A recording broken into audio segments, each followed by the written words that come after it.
नमस्कार। मैं doctor Gopal Lohia, homeopath, acupuncturist and Bach flower therapist. आज मैं एक केस आपके सामने लेके आया हूँ और बहुत ही कॉम्प्लिकेटेड केस था। मैं आपको आज हिस्ट्री बताऊंगा और उसके बाद आपको वीडियो पॉज करना है। हिस्ट्री सुनने के बाद आपको मेडिसिन ढूंढनी है और फिर आगे का वीडियो वापस सुनना है ताकि आपके कितने मेडिसिन मैच हो रहे हैं। इसमें होम्योपैथी डॉक्टर्स भी उनकी दवाई निकाल सकते हैं और जो मेरे मित्र बैच फ्लावर की स्टडी कर रहे हैं वो भी दवाई निकाल सकते हैं। मैंने इस केस में होम्योपैथी और बैच फ्लावर मेडिसिन का कॉम्बिनेशन यूज़ किया है, जो कि मैं अक्सर यूज़ करते रहता हूँ and it gives me faster results, very fast results. आइए शुरू करते हैं। केस पूरा ध्यान से सुनना है ताकि आप कुछ पॉइंट्स मिस न कर पाए। तो केस ऐसा है कि 32 इयर्स ओल्ड मेल पेशेंट, वो एक बड़ी कंपनी में एक सेल्स मैनेजर के रूप में काम कर रहा था अभी, और एजुकेशनल बैकग्राउंड उसका है कॉमर्स ग्रेजुएट, बीकॉम। तो ये 7 साल में उन्होंने ये तरक्की की है कि वो एकदम नीचे से सेल्स पर्सन के तरीके उन्होंने ज्वाइन किया और वो सेल्स मैनेजर तक 8 साल का उनका ये जर्नी रहा, वहाँ तक ये पहुँच गए। अब उनको ये तकलीफ़ है, अभी उनको है अस्थमा, उनको है माइग्रेन और उनको है रिकरेंट अल्सरेशंस इन माउथ। अस्थमा इतना सीवियर होता है उनको कि उनको पंप तो रहते ही, इनहेलर तो उनके पास हमेशा ही होता है। कभी कभी इनहेलर लेके भी उनको कम नहीं होता है तो उनको प्रेडनिसोलोन लेना पड़ता है 10 mg दिन में 3 बार, और वो भी टैपरिंग डोज में। ऐसा करते करते वो कम से कम 15 दिन तक उनको लेना पड़ता है, तब जा कर के उनको वो कंट्रोल में आता है। मेरा एक फ्लोर चढ़ के आने के बाद में भी उनको काफ़ी ब्रेथलेसनेस हो रहा था, मैं वो फील कर पा रहा था उनका।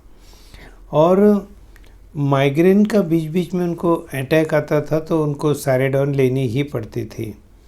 और सबसे ज़्यादा तकलीफ़ उनको अल्सरेशन ऑफ माउथ से होता था, क्योंकि अस्थमा का तो गोली लेके थोड़ा कंट्रोल हो जाता था, माइग्रेन का सैरिडोन लेके कंट्रोल हो जाता था, लेकिन अल्सरेशन को, लेकिन मुंह के छाले को वो कुछ नहीं कर पाते थे। तो वो काफ़ी पेनफुल होते थे उनको, और वो रिकरेंट हो रहे थे। रिकरेंट होने से उनके दिमाग में एक टेंशन भी हो गई थी कि साला ये कहीं गलत रूप न धारण कर ले, मतलब कैंसर वगैरह की तरफ तो नहीं चला जाए। तो ये सब प्रॉब्लम्स वो लेके मेरे पास में आए। उनका प्रेजेंटेशन बहुत ही अच्छा था, because he was a sales person. तो उन्होंने काफ़ी चीज़ें मुझे शांति से अच्छे से समझाई। उनका डेली का ड्राइव कम से कम 50 किलोमीटर्स था और काफ़ी सालों से वो इतना ड्राइव कर रहे थे, मतलब 100 किलोमीटर्स पर डे। तो ये उनकी रोज़ की ज़िंदगी थी। सुबह निकलने का और शाम को 8 बजे तक घर पर आना। तो कंपनी में जाते ही उनका स्ट्रेस उनको हमेशा रहता था, because he was a sales head और टारगेट्स रहते थे, मैनेजमेंट को फेस करना पड़ता था और इधर टीम को प्रेशर करके रखना पड़ता था कि वो अपना काम बराबर करे और उनके जो टारगेट्स है वो कंप्लीट कर सके। तो ये प्रेशर उनको हमेशा से ही रहा है कि टारगेट कंप्लीट होना चाहिए था। अब बड़ी कंपनीज़ में कैसा रहता है कि आपने समझो कोई XYZ टारगेट अचीव कर लिया इस महीने में, तो वो आपको अगले महीने में XYZ+1 का टारगेट देंगे। वो भी अगर आप अचीव कर लेते हो तो आपको फिर एक्स वाई जेड प्लस 3 4 इतना बड़ा टारगेट दे देंगे वो, और बोलेंगे नाउ यू कंप्लीट दिस। तो they will keep you always in pressure. तो ये बंदा भी हमेशा प्रेशर में ही रहता था कि टारगेट अचीव कर लिया तो और टारगेट मिलेगा, नहीं अचीव किया तो सर्विस का खतरा है कि कहीं काम से न निकाल दे। तो हमेशा ये प्रेशर में रहता था। और इनकी ईटिंग हैबिट्स भी ऐसी थी कि ये कंपनी में जाने के बाद में जब काम हो जाता था इनका और ये भी घर पे जा रहे हैं, कुछ ना कुछ जंक फूड तो उनको खाना ही है, कुछ ना कुछ समोसा या वड़ा पाव या ऐसी चीज़ें जो है फ्राइड फूड बराबर खा ही लेंगे वो। He was overweight no doubt, but he couldn't control his cravings. उनको वो चाहिए तो चाहिए था। उनको पता था कि खाने के बाद मुझे तकलीफ़ होने वाली है, पेट में गुड़गुड़ होने वाले है, गैसेस की तकलीफ़ थी उनको, उनका गला ख़राब रहता था, but still he couldn't resist his cravings for this fried food. तो वो हो सकता है, उनका कहना था ऐसा कि हो सकता है मैं स्ट्रेस ईटिंग करता हूँ, तो that may be the right thing.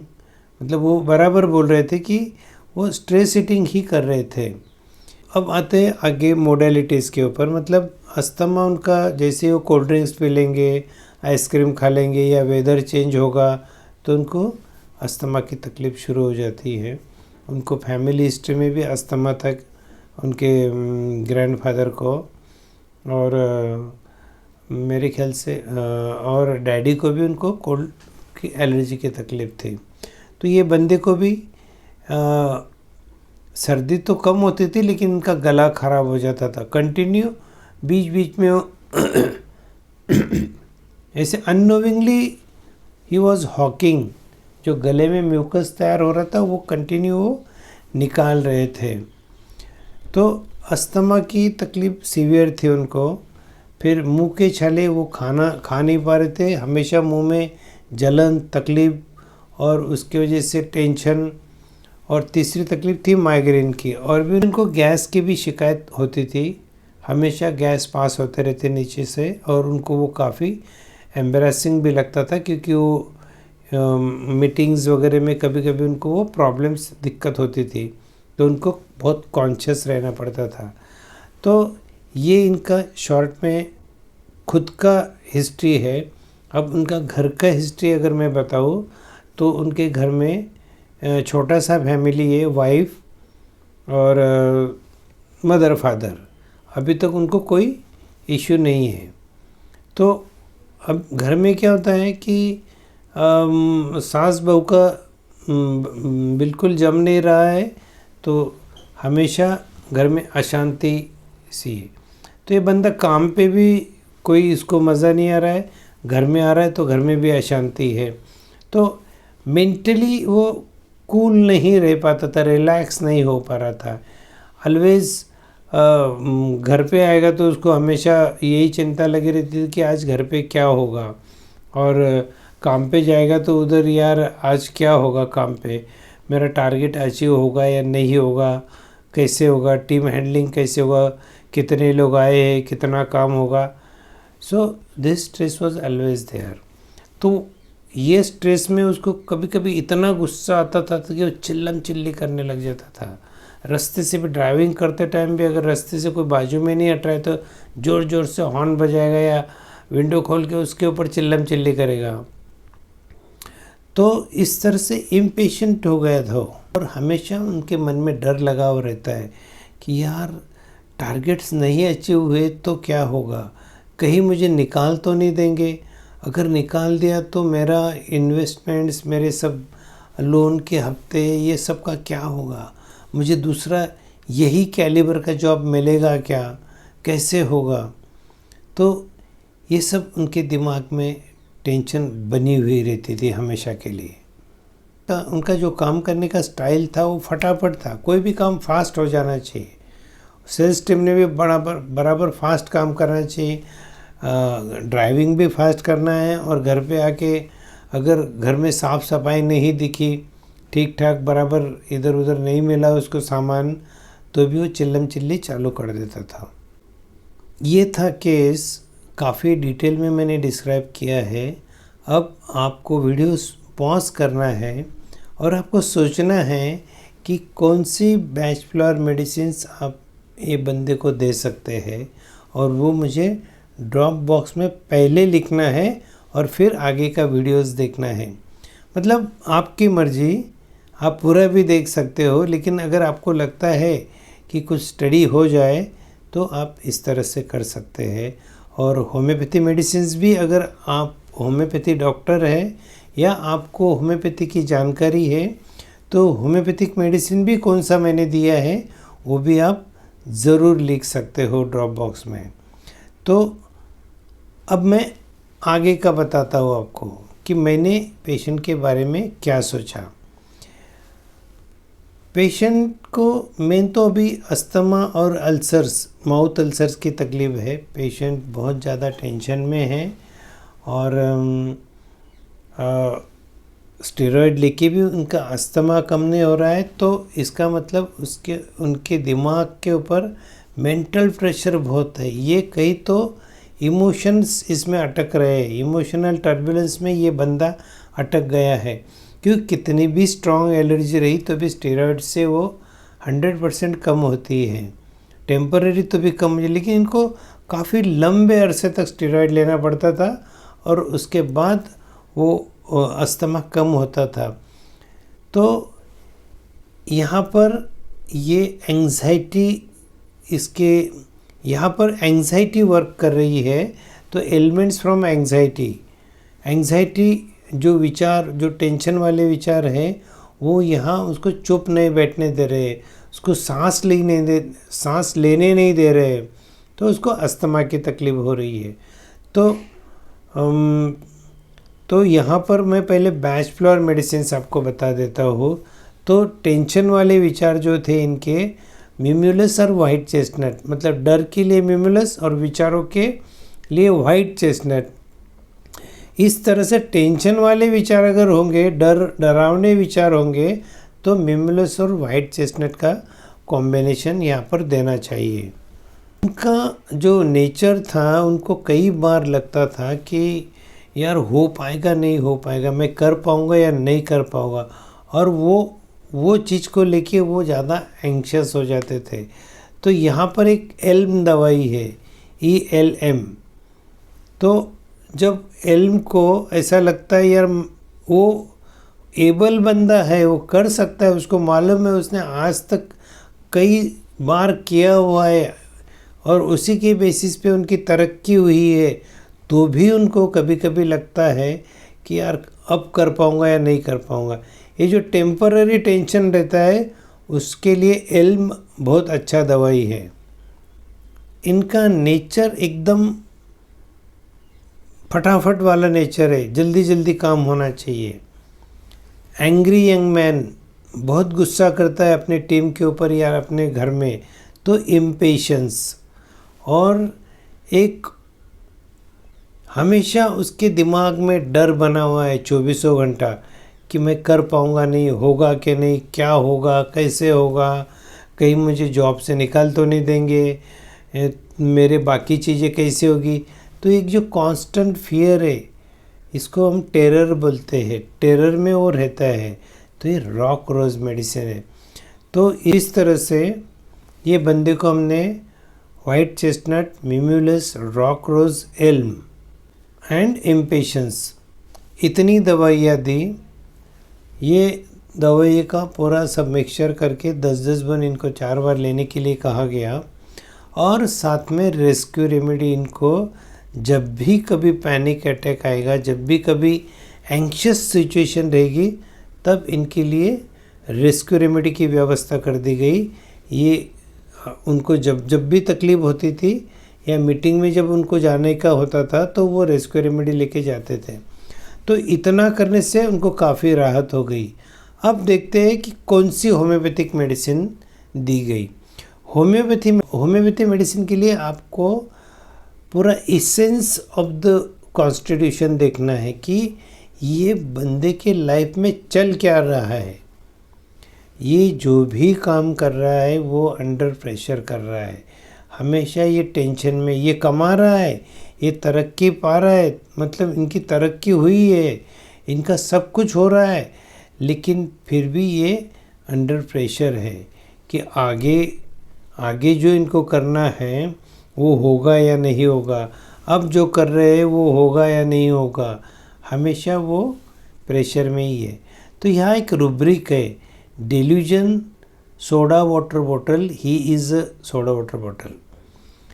अब पुराने ज़माने में सोडा वाटर बॉटल जो रहती थी, एक कांच की बॉटल आती थी, उसके अंदर एक गोटी रहता था, एक छोटा पीस, और उसको प्रेशर करके दबा देते थे तो वो अंडर प्रेशर रहता था। फिर वो सोडा, आज भी अगर सोडा आप पिलाएंगे तो उसमें से गैस बाहर निकलती थी, वो अंडर प्रेशर रहता है। तो इसमें एक ही दवाई है, अर्जेंटम नाइट्रिकम, एंड ये है एसेंस ऑफ द मेडिसिन। अब सपोर्टिंग रूब्रिक्स क्या क्या है? सपोर्टिंग रूब्रिक्स में elements from anxiety, elements from fear, fright, उसको डर था कि मुझे नौकरी से निकाल नहीं दे, तो ये डर में वो हमेशा रहता था। Impatience, Hawking disposition, elements from anticipation, कि उसको जैसे बॉस लोगों के साथ मीटिंग होती थी तो तभी भी उसको प्रेशर आ जाता था कि यार अब बॉस के पास जाना है, तो जाने के पहले काफ़ी बार वो जंक फूड खा के पूरा जो भी उसका मतलब स्ट्रेस कम करने के लिए वो कुछ खा के फिर जाता था। और ये बंदे में फियर फेल्यूर भी बहुत था कि कहीं ये मैं जो सोच लिया है वो अचीव नहीं हुआ तो क्या, अगर मैं फेल हो गया तो क्या, मुझे नौकरी से निकाल दिया तो क्या, मतलब फ्यूचर का भी एंग्जाइटी था कि मेरा आगे कैसा होगा अगर मेरी नौकरी छूट गई तो। और जब इनको गैस होता था तो इनको ज़ोर ज़ोर से डकारें आनी शुरू हो जाती थी, ताकि वो काफ़ी एम्बैरेसिंग था। तो वो जब गाड़ी में रहता था तभी ये सब चीज़ें करता था, तो ताकि कोई ऑब्जर्व न करे उसको। तो और भी इसकी तकलीफ़ है कि एंग्जाइटी, अस्थमेटिक कंप्लेंट्स विथ, ये भी एक रूब्रिक है, उसमें भी अर्जेंटम नाइट्रिकम है। फिर एम्बिशन इंक्रीज्ड कॉम्पिटिटिव, इसमें भी अर्जेंटम नाइट्रिकम है।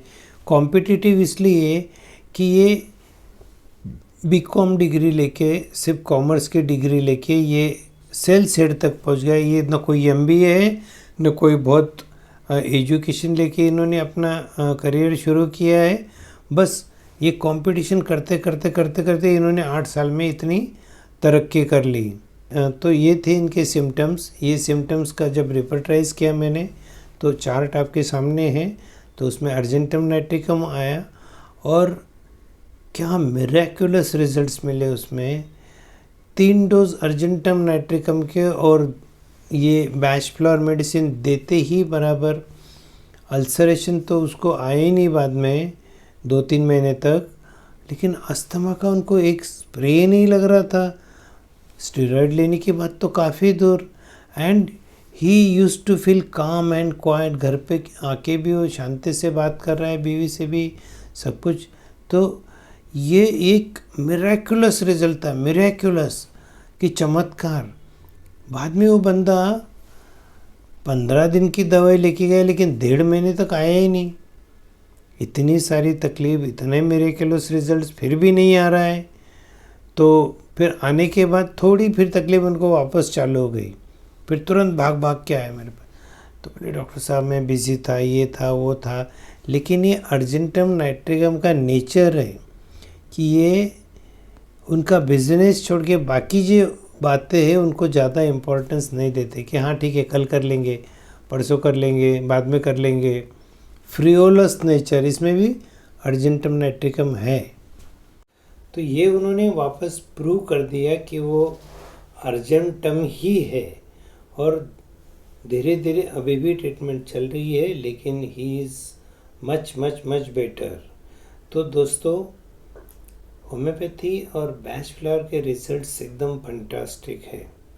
आपको सिर्फ केस को समझना है, अस्थमा आया है इसलिए उसको ब्रोंकोडायलेटर नहीं देना है, या मुंह में छाले आए सिर्फ उसको बोरैक्स नहीं देना है।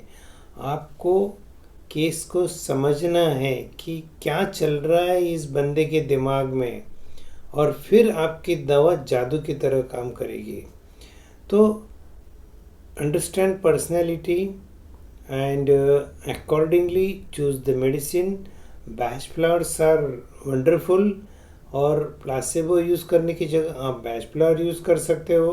दे are not so deep acting, और उनका होम्योपैथिक पोटेंसी की जो मेडिसिन है, होम्योपैथिक जो मेडिसिन है उसके एक्शन पे कोई डिस्टर्बेंस नहीं होता है। I have seen it for years together and I am using it very nicely. जो होम्योपैथी मेडिसिन को जो समय लगता है डीप रूट जाके फिर वो क्योर करने के लिए, तब तक पेशेंट को संभालने की जिम्मेदारी बैच फ्लावर की हो जाती है। And Bach flower helps it magically. आप होम्योपैथ होंगे तो भी आपको इसे पढ़ना पड़ेगा। You have to understand the patient, then only it will work. काफ़ी लोग मेरे लेक्चर सुनते हैं कि हम तो यूज़ कर रहे हैं लेकिन उतने सेटिस्फैक्टरी रिजल्ट्स नहीं है। ये भी एक साइंस है, इसे भी आपको पढ़ना पड़ेगा। मुझे भी 2 साल लगे थे रिजल्ट्स मिलने के लिए। पढ़ते पढ़ते बाद में फिर मुझे समझ में आया कि होम्योपैथी के जैसा ही इसमें भी केस टेकिंग करना है। आपको बेसिक फीलिंग तक जाना है, उसके बाद आप मेडिसिन चूज़ कर सकते हो। तो दोस्तों, काफ़ी लंबा वीडियो हो रहा है, आज के लिए बस इतना ही। आशा करता हूँ आपने ये केस एंजॉय किया होगा। अगर आपने एंजॉय किया है तो चैनल को सब्सक्राइब भी कर लीजिए, बेल आइकॉन भी दबा दीजिए, शेयर करना न भूलें और कमेंट करना न भूलें। That is very important. आप चैनल को सब्सक्राइब करो या मत करो, लेकिन कमेंट ज़रूर करना। सो मिलते हैं अगले वीडियो में, तब तक के लिए अलविदा।